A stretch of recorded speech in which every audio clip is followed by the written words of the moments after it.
कभी सोचा है एक इंसान जो अपने घर लौट रहा है शांति और सुकून ढूंढने, वो अचानक दुनिया से ही गायब हो जाए बिना किसी क्लू के, ना कोई विटनेस, जैसे ज़मीन निकल ले गई हो या हवा उड़ा ले गई हो। पर जब दुनिया के सारे जवाब ख़त्म हो जाएं, तब एक ही नाम याद आता है, शेरलॉक होम्स। इस शातिर दिमाग को बनाया है सर आर्थर कॉनन डोयल ने, एक ऐसे राइटर जिन्होंने दुनिया को दिया सबसे मशहूर डिटेक्टिव, और उसके साथ एक लॉयल दोस्त डॉक्टर वॉटसन। दोनों मिलकर सुलझाते हैं वो राज जो औरों के लिए सिर्फ अंधेरा है। ये सिर्फ कहानी नहीं, ये एक चेज है सच का, एक रेस है वक्त के खिलाफ। Welcome to the sign of four.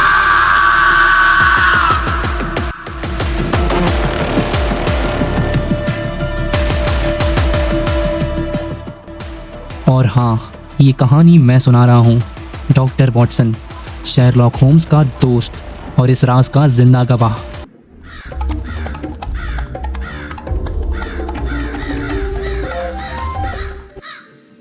तो दोस्तों, कहानी की शुरुआत होती है एक लेडी की एंट्री से। मिस मॉस्टन, एक यंग लेडी, छोटी सी हाइट, नाजुक सी पर्सनालिटी, लेकिन उसकी आंखों में एक अजीब सा दर्द छुपा हुआ था। जब वो रूम में आई, उसके कदमों में एक कॉन्फिडेंस था, लेकिन उसके हाथ कांप रहे थे।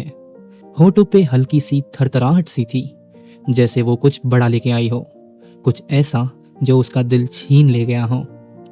पहली नज़र में ही पता चला, वो बाहर से चाहे कितनी कंपोस्ट हो, अंदर से टूटी हुई थी। उसका ड्रेस प्लेन था, ग्रे बेज कलर का, ना कोई डेकोरेशन ना शाइन, बस एक हल्का सा वाइट फेदर उसके टर्बन के साइड में।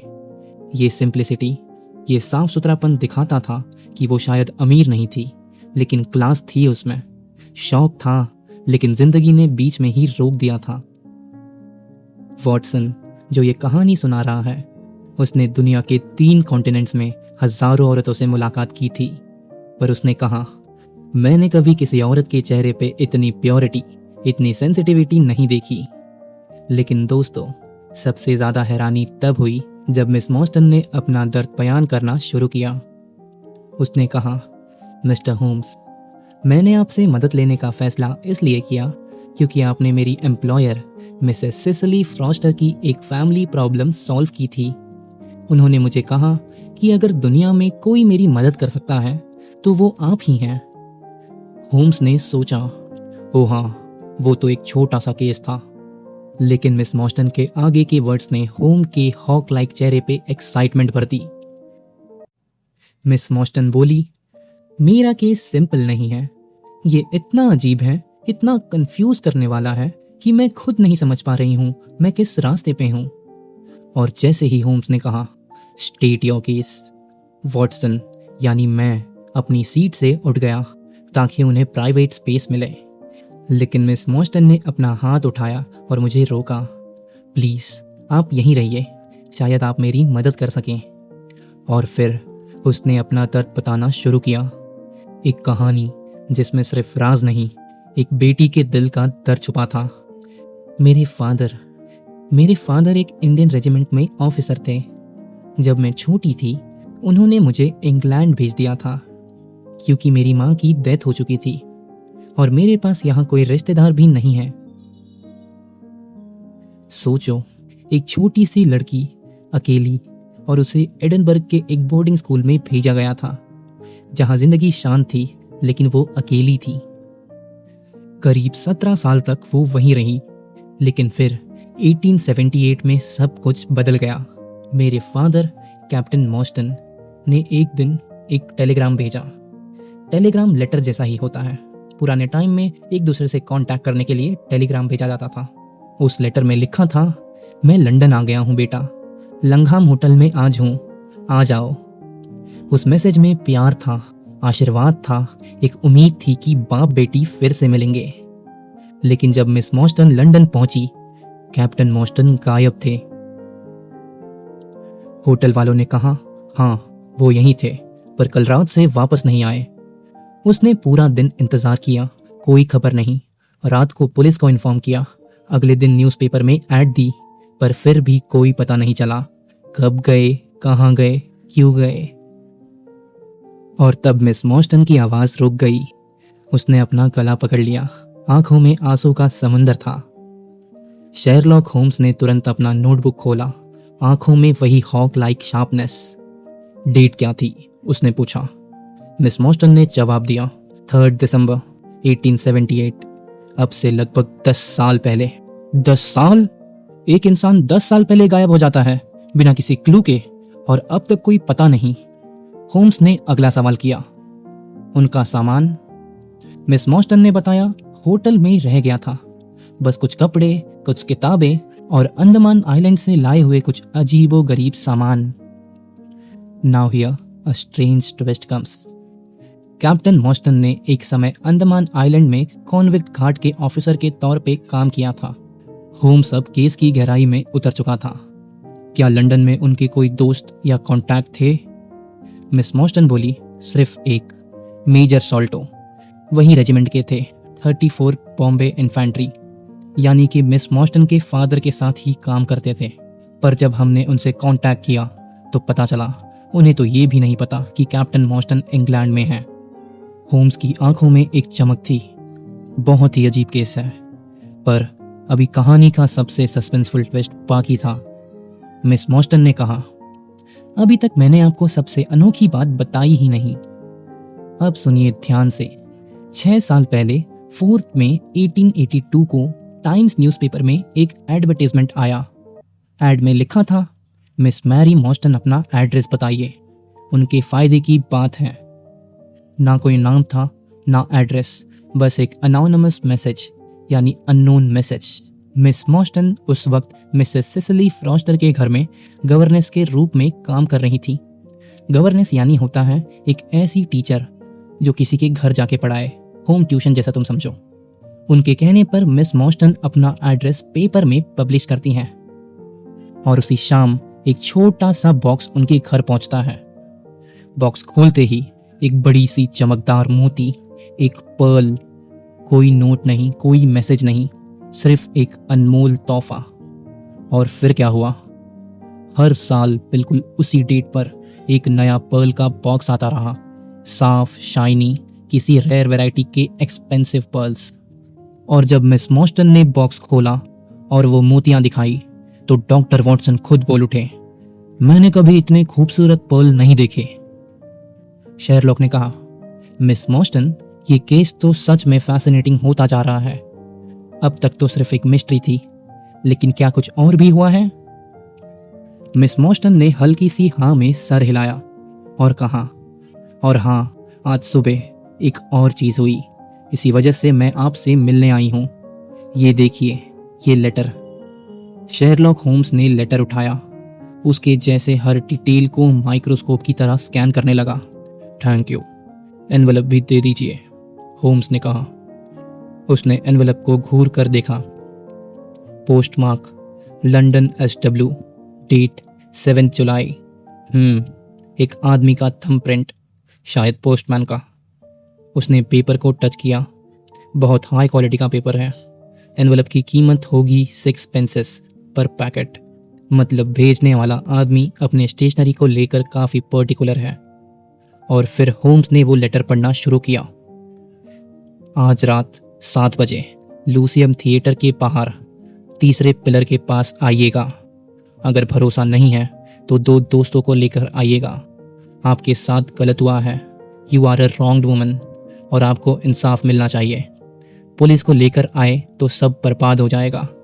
आपका एक अनजान दोस्त, योर अननोन फ्रेंड। बस ये लाइन ही काफी थी होम्स के लिए। वेल, रियली ये तो एक बहुत ही खूबसूरत सी मिस्ट्री बन चुकी है। होम्स ने डायरेक्ट पूछा, मिस मॉर्टन, आपका क्या इरादा है? मिस मॉर्टन ने सीधा जवाब दिया, यही तो मैं आपसे पूछने आई हूं। होम्स ने तुरंत कहा, तो हम जरूर जाएंगे। आप, मैं और हाँ, डॉक्टर वॉटसन बिल्कुल परफेक्ट होंगे इस मिशन के लिए। आपके करस्पॉन्डेंस में भी कहा है, ब्रिंग 2 फ्रेंड्स। मिस मॉर्टन ने थोड़ा सा हेजिटेट होकर पूछा, पर क्या डॉक्टर वॉटसन आएंगे? और भाई, उस पल में डॉक्टर वॉटसन दिल से बोल उठे, मैं बहुत गर्व और खुशी से आपकी मदद करना चाहूंगा। सच कहूं तो उस पल कुछ अलग ही फील हो रहा था। मिस मॉर्टन ने मुस्कुराते हुए कहा, आप दोनों बहुत दयालु हैं। मैं तो हमेशा एक अकेली जिंदगी जीते रही हूँ। मुझे कभी समझ नहीं आया किससे मदद मांगूं। मैं शाम 6 बजे तक आ जाऊंगी, ठीक रहेगा ना? होम्स ने स्ट्रिक्टली कहा, बिल्कुल, मगर देर मत करना। और जैसे किसी डिटेक्टिव की ट्रेनिंग हो रही हो, होम्स ने एक और सवाल पूछ लिया, वैसे ये जो लेटर है, इसकी हैंडराइटिंग क्या उसी हैंडराइटिंग से मिलती है जो उन पर्ल बॉक्स के एड्रेस पे था? मिस मॉर्टन ने बिना टाइम वेस्ट किए अपने पर्स से कुछ पेपर निकाले। वो सब मेरे पास हैं। होम्स खुश हो गया। आप तो एक मॉडल क्लाइंट निकली, परफेक्ट इंस्टिंक्ट। उसने सारे पेपर को टेबल पे फैलाया और एक ईगल जैसे तेजी से हर लाइन, हर स्ट्रोक को देखा। ये सब हाथ बदल कर लिखे गए हैं, सिर्फ ये लेटर छोड़ के, लेकिन लिखने वाले की हैंडराइटिंग स्टाइल मैच करती है। देखो, ग्रीक लेटर की स्टाइल देखो, हर लेटर के लास्ट में एक स्पेशल ट्वर्ल है। ये सब एक ही आदमी की हैंडराइटिंग है। और तब होम्स ने सीधा सवाल पूछा, मिस मॉर्टन, क्या ये हैंडराइटिंग आपके फादर की राइटिंग से मिलती है? मिस मॉर्टन शुक हर हेड, बिल्कुल नहीं, एकदम अलग। होम्स ने बस इतना कहा, मुझे भी यही उम्मीद थी। तो फिर हम शाम 6 बजे आपका इंतजार करेंगे। होम्स ने घड़ी देखी, अभी तो सिर्फ 3:30 हो रहे हैं। और रिवा मिस मॉर्टन, और रिवा, उन्होंने कहा एक प्यारी सी मुस्कुराहट के साथ। वैसे और रिवा का मतलब गुड बाय होता है फ्रेंच में। और उन्होंने अपना पर्ल बॉक्स पॉसम में रखा, यानी चेस्ट के यहाँ, और तेजी से निकल गई। मैं, डॉक्टर वॉटसन, विंडो के पास खड़ा रहा जब तक उनका ग्रे टर्बन और वाइट फेदर भी उस भीड़ में सिर्फ एक छोटी सी झलक बनकर रह गया था। और उस पल मेरे मुंह से बस निकल गया, क्या ही खूबसूरत और ग्रेसफुल वूमन है ये। मैंने होम्स की तरफ देखा। वो आराम से अपना पाइप चलाकर हुक्का पी रहा था, आंखें थोड़ी सी बंद, और उसने इतना ही कहा, ऐसा क्या है? मैंने नोटिस नहीं किया। बस उस पल मुझे इतना गुस्सा आया और शौक भी। तुम तो एक मशीन हो, एक कैलकुलेटिंग मशीन। कभी कभी तो तुम में इंसानियत दिखाई ही नहीं देती। होम्स हल्का सा मुस्कुराया। देखो वॉटसन, किसी भी केस में अपने जजमेंट को पर्सनल फीलिंग से डिस्टर्ब नहीं करना चाहिए। क्लाइंट मेरे लिए सिर्फ एक यूनिट होता है, एक प्रॉब्लम का पार्ट। इमोशन और लॉजिक का कोई संबंध नहीं होता। और उसने एक ऐसी बात बोली जो शायद किसी को हिला के रख दे। जिस औरत को मैं अपनी जिंदगी की सबसे चार्मिंग और ग्रेसफुल लेडी मानता था, उसने अपने तीनों छोटे बच्चों को जहर दे दिया था, सिर्फ उनकी इंश्योरेंस बनी लेने के लिए।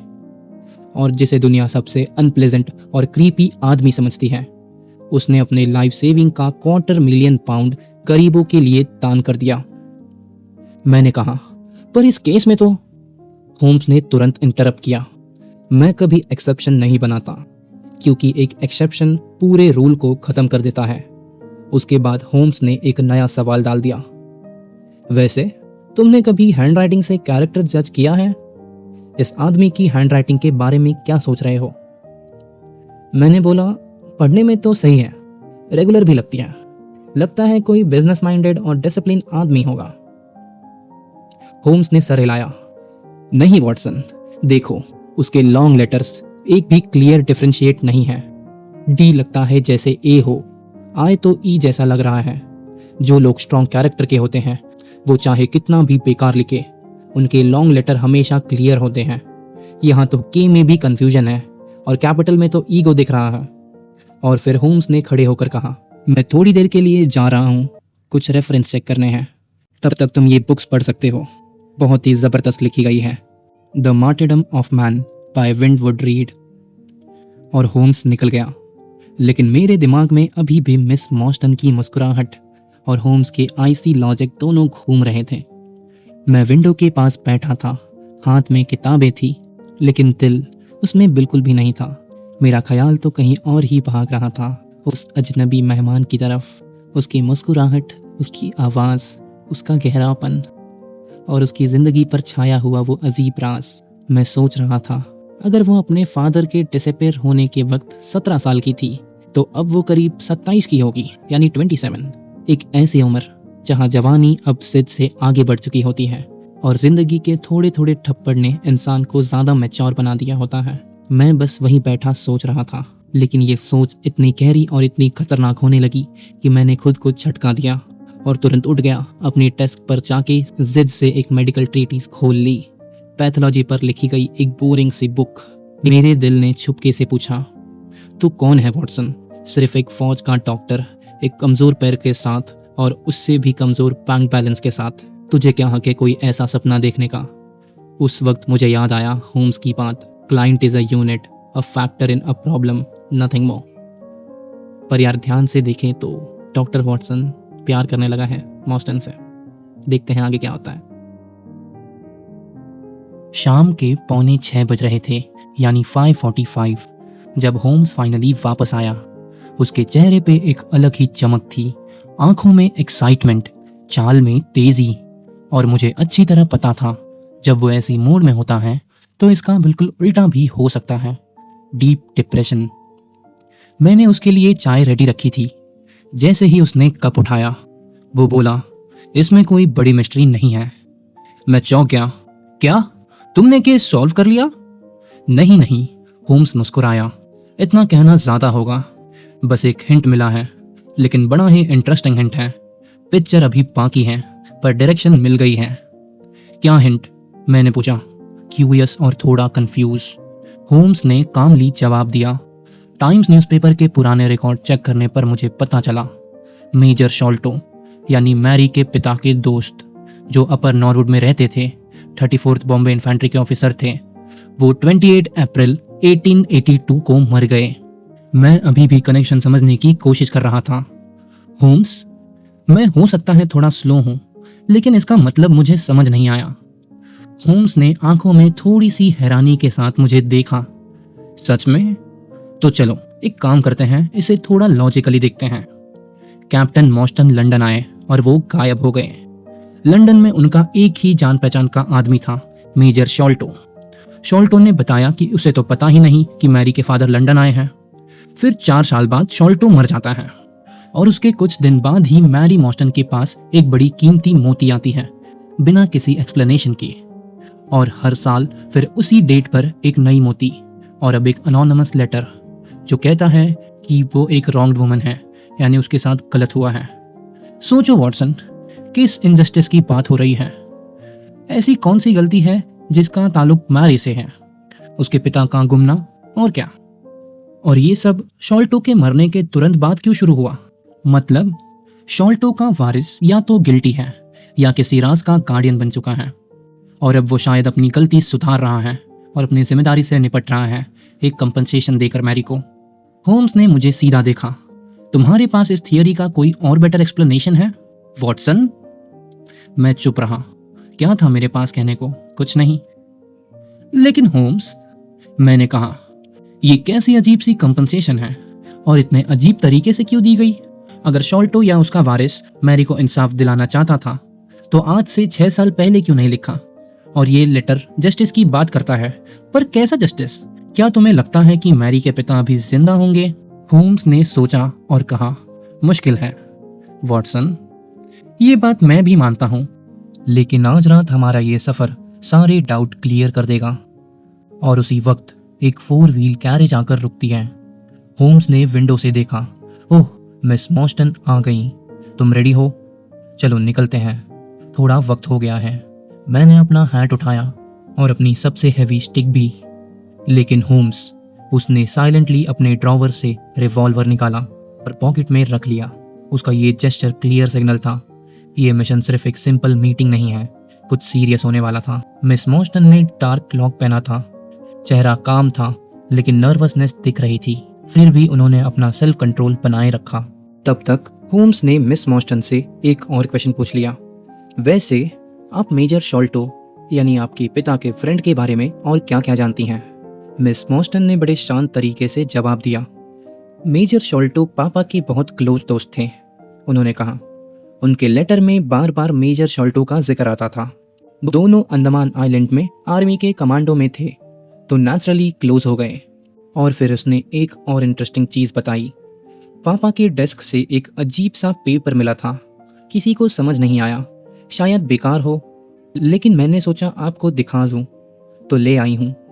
होम्स ने पेपर को बड़ी केयरफुली अनफोल्ड किया। अपनी डबल लेंस से हर कोने का डीप इंस्पेक्शन शुरू किया। ये पेपर इंडियन ओरिजिन का है, होम्स ने कहा। किसी बोर्ड पर पिन किया गया था। इस पर एक डायग्राम बना है, किसी बड़े बिल्डिंग का मैप लगता है। हॉलवे, कॉरिडोर, पैसेज और एक जगह पर रेडिंग से एक क्रॉस बना है। उसके ऊपर लिखा है 337 फ्रॉम लेफ्ट, फेंट पेंसिल में। फिर होम्स ने पेपर के कोने की तरफ देखा। यहाँ एक स्ट्रेंज सिंबल है, जैसे 4 क्रॉसेस। एक लाइन में सबके आर्म्स एक दूसरे को छू रहे हैं और उसके पास लिखा था द साइन ऑफ वो। Jonathan Small, Mohammad Singh, Abdullah Khan and Dost Akbar. Holmes ने पेपर को थोड़ा घुमाया, फिर बोला, मैं मानता हूं इसका इस केस से क्या कनेक्शन है क्लियर नहीं है, लेकिन ये डॉक्यूमेंट जरूर इंपॉर्टेंट है। इसे केयरफुली किसी पॉकेट बुक में संभाल के रखा गया है। होम्स ने कामली कहा, ये पेपर संभाल कर रखिए मिस मॉर्स्टन, हो सकता है ये हमें आगे का रास्ता दिखाए। मुझे लगने लगा था कि ये केस जितना दिख रहा था उससे कहीं ज़्यादा गहरा है। मुझे अपनी थियोरीज दोबारा सोचनी पड़ेंगी। कैब के अंदर होम्स ने अपनी आंखें बंद की और पीछे की तरफ सिर टिकाया और बहुत ही गहरी सोच में कुछ कैलकुलेशन कर रहा था। मैं और मिस मॉर्स्टन धीरे धीरे बात कर रहे थे इस मिस्ट्री मिशन के बारे में और उसके अंजाम, उसके पॉसिबिलिटीज़ के बारे में। लेकिन होम्स एकदम साइलेंट, जैसे कोई लिविंग स्टैचू हो। उस वक्त सितंबर की शाम थी, 7 बजने वाले थे, लेकिन दिन भर का मौसम उदास और फॉगी था। लंदन की सड़कें मडी, मिस्टी और एरी थी। मुझे तो काफ़ी नर्वसनेस फील हो रही थी और मिस मॉर्स्टन भी कुछ ऐसी ही अनईजी लग रही थी। सिर्फ होम्स था जो बिल्कुल अनअफेक्टेड था। उसके हाथ में नोटबुक थी और कभी कभी वो अपनी पॉकेट लैंटर्न के लाइट में कुछ नंबर और नोट्स लिख लेता था। लूसियम थिएटर के पास जब हम पहुंचे तो साइड एंट्रेंस पर भीड़ लग चुकी थी। फ्रंट में हैंडसम कैब और 4 व्हीलर्स एक के बाद एक रुक रहे थे। मेन इन शार्प ब्लैक सूट और लेडीज फुल ऑन ज्वेलरीज में, like a high society event. और जैसे ही हम तीसरे पिलर तक पहुंचे, जो हमारा एग्रीड मीटिंग पॉइंट था, एक छोटा, डार्क और शार्प दिखने वाला आदमी जो एक कोचमैन के आउटफिट में था, हमारे पास आया। क्या आप मिस मॉर्स्टन के साथ आए लोग हैं? उसने पूछा। मिस मॉर्स्टन ने पूरे कॉन्फिडेंस से जवाब दिया, मैं ही हूँ मिस मॉर्स्टन, और ये दोनों मेरे दोस्त हैं। वो आदमी ने हमें शक भरी नज़र से देखा। उसकी आंखें इंटेंसली स्कैन कर रही थीं, जैसे हमारे दिमाग तक देख लेना चाहता हो। माफ़ कीजिए मिस, उसने कहा, लेकिन मुझे कहने के लिए कहा गया था कि आप ये कंफर्म करें आपके साथ कोई पुलिस ऑफिसर तो नहीं है। मिस मॉर्स्टन ने तुरंत जवाब दिया, मैं आपको वचन देती हूँ ये दोनों पुलिस के लोग नहीं हैं। और फिर उसने एक शार्प सी सीटी बजाई और एक स्ट्रीट किड एक 4 व्हीलर कैब लेकर आया और दरवाज़ा खोला। वो मिस्टीरियस कोचमैन बॉक्स पर चढ़ गया और हम तीनों ने अंदर सीट ले लिया। और जैसे ही हम बैठे, ड्राइवर ने हॉर्स को वाइप किया और हम फॉगी लंदन के अंदर फ्यूरियस स्पीड में बढ़ने लगे। कहाँ जा रहे थे, किससे मिलने, और क्यों इतना सीक्रेटिव? ये सवाल फॉग के साथ साथ और गहरा होते जा रहा था। जो सिचुएशन थी वो काफी अजीब थी। सोचो ना, हम एक अननोन प्लेस की तरफ जा रहे थे किसी अननोन मिशन के लिए, और हमें सिर्फ एक अननोन लेटर मिला था, ना क्लियर एड्रेस, ना क्लियर पर्पस। ये या तो प्रैंक हो सकता था या फिर कुछ बहुत ही सीरियस। लेकिन मिस मॉर्स्टन का कॉन्फिडेंस और कामनेस, जैसे उसने हर सिचुएशन को फेस करना सीख लिया हो, अब भी सॉलिड बनी हुई थी। मैंने उन्हें चीयर अप करने की कोशिश की, अपने अफगानिस्तान का एडवेंचर बताकर डिस्ट्रैक्ट करना चाहा, लेकिन सच कहूँ तो मैं खुद इतना एक्साइटेड और क्यूरियस था कि मेरी कहानी थोड़ी उल्टी पुल्टी मिक्सअप हो गई थी। पहले मुझे थोड़ा आइडिया था कि हम किस डायरेक्शन में जा रहे हैं, लेकिन फॉग, स्पीड और लंदन के मज़े लाइक रोड की वजह से मैं कंप्लीटली डिसओरिएंटेड हो गया। सिर्फ होम्स ही एक ऐसा था जो काम और अवेयर था।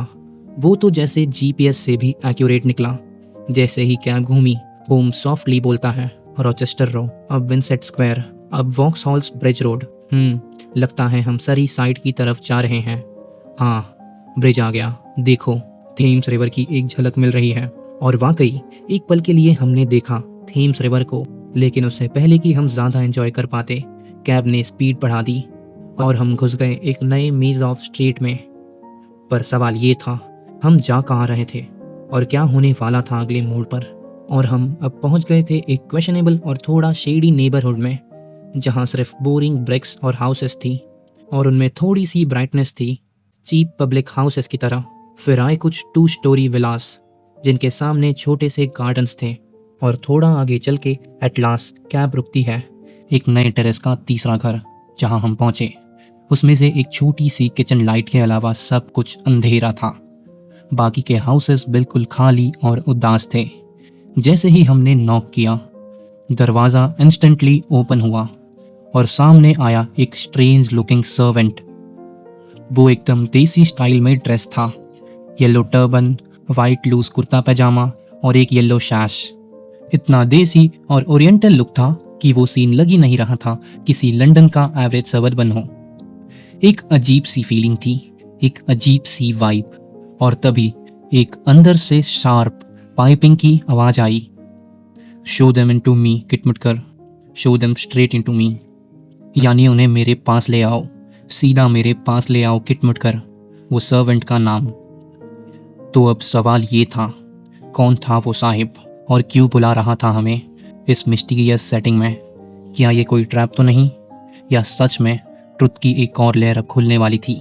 होम्स ने एक नज़र मुझे और मैरी पर डाली, जैसे कह रहा हो, बी रेडी फॉर एनीथिंग। हम तीनों ने उस नैरो हॉलवे में कदम रखा। वॉल पे चीप वॉलपेपर्स, लेकिन हवा में एक अजीब सी खामोशी थी। सर्वेंट यानी किटमुटकर बिना कुछ बोले हमें ले जा रहा था एक अंदर के रूम की तरफ, और जैसे ही हम अंदर गए, एक नर्वस लुकिंग आदमी हमारा वेट कर रहा था। ये था थेडियस शॉल्टो। उसने हमें देखा और बिना टाइम वेस्ट किए बोलना शुरू किया, जैसे उसके पास वक्त कम हो और दिल में कहीं गिल्ट भर गया हो। मिस मॉस्टन, मैं ही था जिसने आपको वो पर्ल्स भेजे, और मैं जानता हूँ कि आपके पिता कैप्टन मॉस्टन अब इस दुनिया में नहीं रहे। लेकिन सिर्फ यही नहीं, उसके फादर एक बहुत बड़े छुपे हुए खजाने के गार्डियन भी थे, और मैरी उस ट्रेजर की को ओनर है। फिर थेडियस शॉल्टो अच्छे से सब बताता है। बात यह है कि मेरे पिताजी और तुम्हारे फादर साथ में इंडिया में पोस्टेड थे, और वहां पर उन्हें एक आगरा का खजाना मिला था। वहां से मेरे फादर वो खजाना लंदन ले आए, और उस खजाने में उन दोनों का हिस्सा है। फिर वो कहता है कि उसके फादर मेजर शॉल्टो उस रात मैरी के फादर कैप्टन मॉस्टन से मिले थे, जिस रात कैप्टन मॉस्टन गायब हो गए थे। और ये मुलाकात किसी कैजुअल बातचीत के लिए नहीं थी, ये थी उस ट्रेजर को डिवाइड करने की मीटिंग। लेकिन उस मीटिंग में सब कुछ ठीक नहीं चलता। कैप्टन मॉस्टन, जिनकी हेल्थ वैसे ही वीक थी, उनका मेजर शॉल्टो से झगड़ा हो गया, और उसी बीच उन्हें हार्ट अटैक आ गया। गिरते वक्त उनका सर एक चेस्ट के कॉर्नर से टकराता है, और वहीं हो जाता है उनका अंत, यानी उनकी डेथ। अब सोचिए, मेजर शॉल्टो पैनिक में है। अगर किसी को पता चला कैप्टन मॉस्टन उसके घर में मरे हैं, तो लोग उसे ही कत्ल का जिम्मेदार समझेंगे, और ट्रेजर का राज भी खुल जाएगा। तो उसने क्या किया? छुपके से बॉडी को डिस्पोज कर दिया और सारा ट्रेजर छुपा दिया। फिर थेडियस बताता है कि मेरे फादर मेजर शॉल्टो हर वक्त डरते थे एक आदमी से, एक ऐसे आदमी से जिसका एक पैर लकड़ी का था, अ वुडन लेग मैन। डर के मारे वो कभी कभी इनोसेंट लोगों पे भी हमला कर देते थे, सिर्फ उनके वुडन लेग को देखकर। लेकिन कर्म कब छुपते हैं? मेजर शॉल्टो खुद भी एक बीमारी से जूझ रहे थे। उनका स्प्लीन इनलार्ज हो गया था मलेरिया की वजह से। बेड के पास रखी क्यूनाइन की बोतल इसका सबूत है। और फिर 1882 में एक दिन इंडिया से एक डरावना लेटर आता है, और तब से उनकी हेल्थ और ज़्यादा गिरती जा रही थी। जब मौत पास आई, उसने अपने दोनों बेटों को बुलाया, यानी मैं, थेडियस और मेरा भाई पार्थोलोमियो, और कन्फेस किया, हाँ, कैप्टन मॉस्टन मेरी वजह से मरे।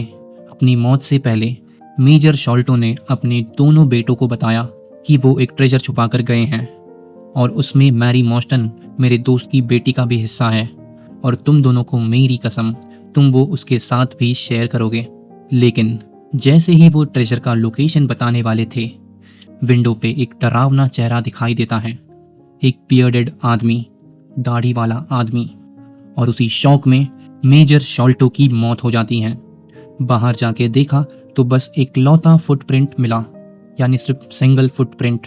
और सबसे ज्यादा डरावनी बात, अगले दिन उनकी बॉडी यानी उनकी लाश पे एक नोट चिपका मिलता है, द साइन ऑफ 4। इसके बाद दोनों भाई ट्रेजर को लेकर एक दूसरे से झगड़ा करने लगे। थेडियस कहता है मैरी मॉस्टन का भी इस खजाने में हक है, लेकिन बार्थोलोमियो नहीं मानता, यानी मेरा भाई नहीं मानता। गुस्से में मैंने अपने भाई से अलग रहना शुरू कर दिया, लेकिन एक छोटी सी निशानी, चैपलेट की मोती, मैं मैरी को भेजने लगा। सालों की तलाश के बाद थेडियस का भाई बार्थोलोमियो फाइनली ढूंढ निकालता है वो हिडन ट्रेजर एक सीक्रेट एटिक में, यानी कि घर के ऊपर वाले हिस्से में। पर उस खजाने के साथ जुड़ा हुआ था एक वादा, एक कसम कि वो ट्रेजर मैरी के साथ जरूर शेयर किया जाएगा।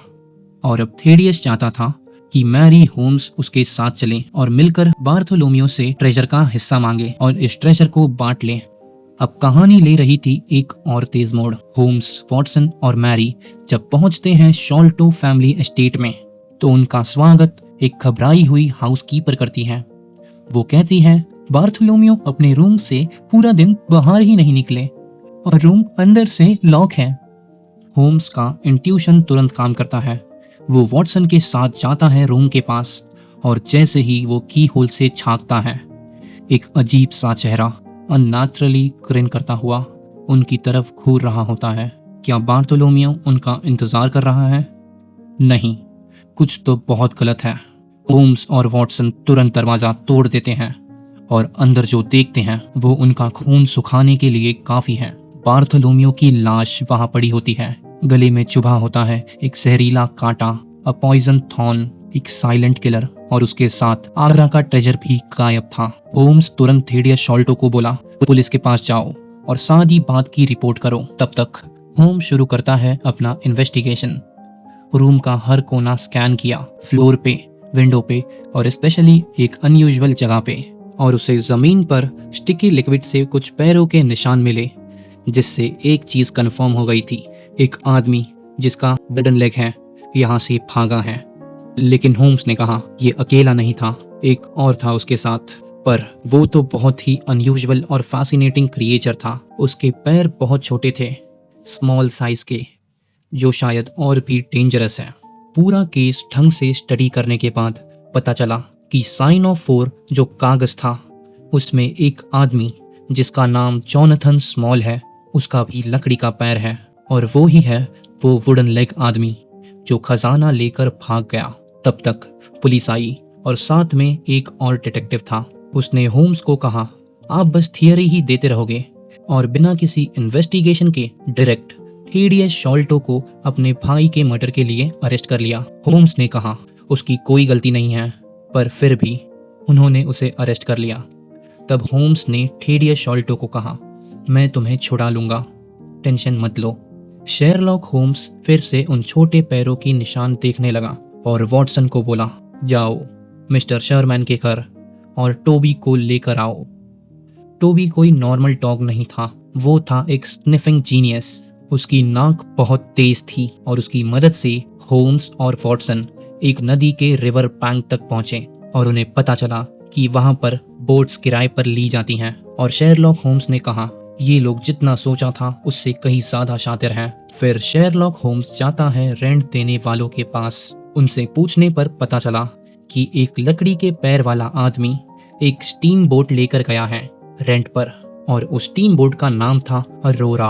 अगले दिन होम्स ने एक्टिवेट किया अपने सीक्रेट टीम को, बेकर स्ट्रीट इरेगुलर, एक गैंग छोटे बच्चों स्ट्रीट किड्स की, जो लंदन के हर कोने में जाके क्लूज ढूंढते हैं, लेकिन बहुत ढूंढने के बाद भी कोई क्लू नहीं मिलता।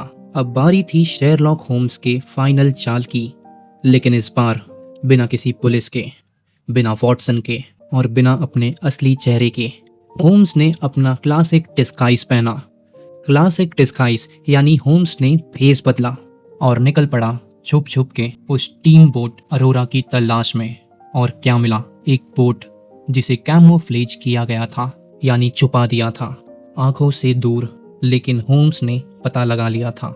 रात के सन्नाटे में होम्स, वॉटसन और कुछ पुलिस ऑफिसर्स एक दूसरे बोट से उनका पीछा करते हैं। धीरे धीरे चेज तेज होती है, दिल की धड़कन तेज हो जाती है।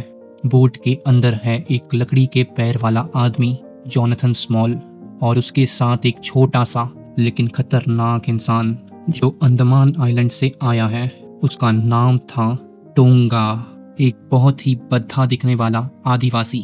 और जैसे ही होम्स करीब आता है, टोंगा वो पिजिम एक ब्लो पाइप से जहरीला टाट छोड़ता है, लेकिन तुरंत होम्स और वॉटसन दोनों गोलियां चला देते हैं। टोंगा गिरा और कहानी का सबसे खतरनाक पहलू खत्म हो गया।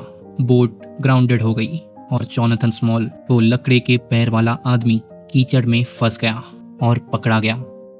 एक और केस जिसे शेरलॉक होम्स ने जीत लिया, लेकिन अब बचा है सबसे बड़ा राज, क्या मिला उस आयरन ट्रेजर बॉक्स में और जॉनथन स्मॉल का असली सच क्या है। बेकर स्ट्रीट के ड्राइंग रूम में आज एक नया मेहमान आया था। हाथों में हथकड़ियां थीं, आंखों में थकान। जॉनथन स्मॉल, वो लकड़ी के पैर वाला आदमी, और साथ आया था एक आयरन ट्रेजर बॉक्स, आगरा का खजाना। होम्स ने बॉक्स खोला और क्या मिला? खाली। ना मोती, ना हीरा, ना सोना, सिर्फ एक खाली लोहे का डिब्बा, आयरन बॉक्स।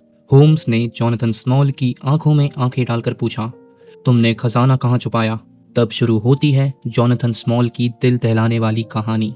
एक वक्त था जब जॉनथन स्मॉल एक फौज का सिपाही था, यानी एक सोल्जर था। थर्ड बफ रिजीम का हिस्सा था इंडिया में।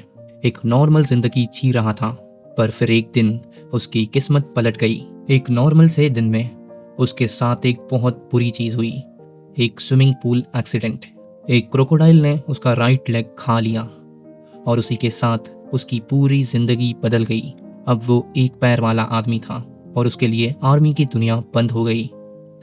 टाइम बीता और स्मॉल एक टी प्लांटेशन का ओवरसीयर बन गया, यानी कि चौकीदार बन गया। पर फिर आई 1857 की लड़ाई, वॉर, जिसे हम फर्स्ट वॉर ऑफ इंडिपेंडेंस कहते हैं, जिसमें पूरी देश में वॉर छिड़ गई थी और स्मॉल भागकर अपनी जान बचाता है और पहुंच जाता है आगरा के एक किले में, जहां उसे एक फोर्ट में गार्ड की ड्यूटी मिली। लेकिन एक रात ने उसकी पूरी जिंदगी बदल डाली। 3 सिख ट्रूपर्स ने उस पर बंदूक तान दी और उसे बोला, तुम्हें एक फैसला लेना होगा, या तो हमारे हाथों मर जाओ या हमारे साथ मिल जाओ। उनका प्लान ये था कि एक राजा का सेवक आ रहा है जो ब्रिटिश के लिए हीरे मोती पर्ल्स ले जा रहा था, यानी खजाना ले जा रहा था। उसे लूटना और मार देना। स्मॉल ने जान बचाने के लिए हाँ कहा और फिर उस रात हुई थी एक खून और लूट की घटना जिसने सबकी किस्मत पलट दी। वो चारों, जॉनथन स्मॉल और 3 सिख, उन्होंने मिलकर उस सर्वेंट को मार दिया और ट्रेजर को लूट लिया और कहीं छुपा दिया। लेकिन उनकी किस्मत साथ नहीं देती। वो चारों पकड़े जाते हैं और स्मॉल को भेज दिया जाता है अंडमान जेल में, जहां उसने अपनी आधी जिंदगी तो पत्थर तोड़ते हुए गुजारी। और वहीं उसकी मुलाकात हुई एक अंडमान आइलैंड के जंगली टोंगा से, जो उसका एक वफादार साथी बन गया। 20 साल बाद स्मॉल ने सुना कि एक आदमी, मेजर शॉल्टो, जो गैम्बलिंग में अपनी किस्मत हार चुका था, उसके पास अपनी पोस्ट बचाने के लिए एक भी पैसा नहीं था। और यही मौका था स्मॉल का जेल से भागने का। उस टाइम पे मेजर शॉल्टो और मैरी के पिता कैप्टन आर्थर मॉस्टन दोनों भी वहाँ काम करते थे। जॉनथन स्मॉल ने उन दोनों को बोला कि मैं तुम्हें भी खजाने में हिस्सा दूंगा, तुम बस जाओ वो खजाना ले आओ और एक बोट भेजना, मैं तुम्हें भी हिस्सा दूंगा और साथ में मैं और मेरे सिख दोस्त वहाँ से भाग चलेंगे। लेकिन मेजर जॉन शॉल्टो ने धोखा दे दिया। वो खजाना ढूंढने तो गया, उसे खजाना मिला, लेकिन वो बिना बताए वो लेके अकेले लंदन चले गया। और फिर उसके बाद उसने मैरी के पिता को भी होटल में मिलने के लिए बुलाया ताकि सिर्फ वो दोनों ही खजाना बांटे। और यहाँ जॉनथन स्मॉल को मिला था सबसे बड़ा धोखा। और जैसे ही जॉनथन स्मॉल टोंगा की मदद से वो जेल से भाग गया, वो तुरंत लंदन आया और वहाँ पर वो मेजर शॉल्टो के खिड़की पर खड़ा था। वो उससे बदला लेना चाहता था, लेकिन उसकी बदला लेने से पहले ही मेजर शॉल्टो को हार्ट अटैक आ गया और वो मर गए। और एक निशानी के लिए उसने उनकी बॉडी के ऊपर, यानी उनकी लाश के ऊपर, एक चिट्ठी छोड़ी, साइन ऑफ 4 की, एक वचन कि वो खजाना सिर्फ उन चारों का था। लेकिन कहानी यहीं खत्म नहीं होती। जब बार्थोलोमियो, यानी मेजर शॉल्टो का बेटा, वो खजाना ढूंढ लेता है, तो स्मॉल वो खजाना सिर्फ वापस लेना चाहता था, लेकिन टोंगा ने बिना सोचे समझे बार्थोलोमियो का खून कर दिया। और जब पुलिस ने उनका पीछा किया तो स्मॉल ने वो पूरा ट्रेजर बॉक्स, हीरे मोती सोना चांदी सब कुछ थेम्स रिवर में फेंक दिया। क्यों? क्योंकि उसने कहा कि ये खजाना बैड लक है सबके लिए। जिसके पास गया उसका बुरा हुआ। हर कोई जिसने खजाने को छुआ वो तबाह हो गया। जैसे वो सर्वेंट को देखो जिसने खजाना लाया था, उसका मर्डर हो गया। मेजर शॉल्टो जो पूरी जिंदगी फियर और गिल्ट में जीता रहा और आखिर में हार्ट अटैक से मर गया। बार्थोलोमियो जैसे ही उसके पास खजाना आया, उसके गले में जहरीला कांटा लगा और वो भी मारा गया। फिर टोंगा जो गोली का शिकार बन गया। और फिर आखिर में जोनाथन स्मॉल खुद आधी जिंदगी जेल में और बाकी जिंदगी वापस जेल में। आखिर में ट्रेजर किसी के हाथ नहीं लगा। मैरी मॉर्स्टन वो भी एक टाइम तक राजकुमारी बनने वाली थी, पर खजाना चला गया। पर ये उसके लिए एक अच्छी चीज़ थी, एक आशीर्वाद की तरह था। क्योंकि डॉक्टर वॉटसन जो पूरे टाइम उससे सच्चा प्यार करता था, वो पूरे टाइम चाहता था मैरी को बताना कि वो उससे प्यार करता है, लेकिन नहीं बता पाता क्योंकि मैरी को लगेगा कि ये पैसे की लालच में ये सब कर रहा है। लेकिन अब बिना किसी धन की लालच के वो उससे शादी कर सकता है। और उसने मैरी को कहा, Mary will you marry me? और मैरी ने भी हाँ कर दिया। और इसी के साथ द साइन ऑफ 4 के पीछे छुपी ग्रीड, गद्दारी और खून की कहानी खत्म होती है। अब आगे बहुत सारी स्लाइड्स आएंगी जिसमें मैंने कैरेक्टर स्केच, ये नॉवल की पूरी समरी और जो भी मोस्ट इम्पॉर्टेंट क्वेश्चन, कैसे भी क्वेश्चन तुम्हारे एग्जाम में आ सकते हैं, वो सब दिए हैं। अगर बस इतना करोगे तो तुम्हारा पूरा ये नॉवल कंप्लीट और तुम्हें इस नॉवल में फुल मार्क्स लाने से कोई नहीं रोक सकता। MCQ का लिंक कमेंट में है, दे के मुझे अपना मार्क्स कमेंट जरूर करना। और भाई मैंने नोटिस किया है कि 80% ऑफ द पीपल ने हमारे चैनल को सब्सक्राइब ही नहीं किया है। भाई क्या कर रहे हो यार, कर दो सब्सक्राइब, एक ही सेकंड तो लगता है। और अगर कोई भी क्वेश्चन हो तुम्हारे दिमाग में तो तुम मुझे इंस्टा पे मैसेज कर सकते हो। इंस्टा का लिंक भी कमेंट सेक्शन और डिस्क्रिप्शन में रहेगा। बाय।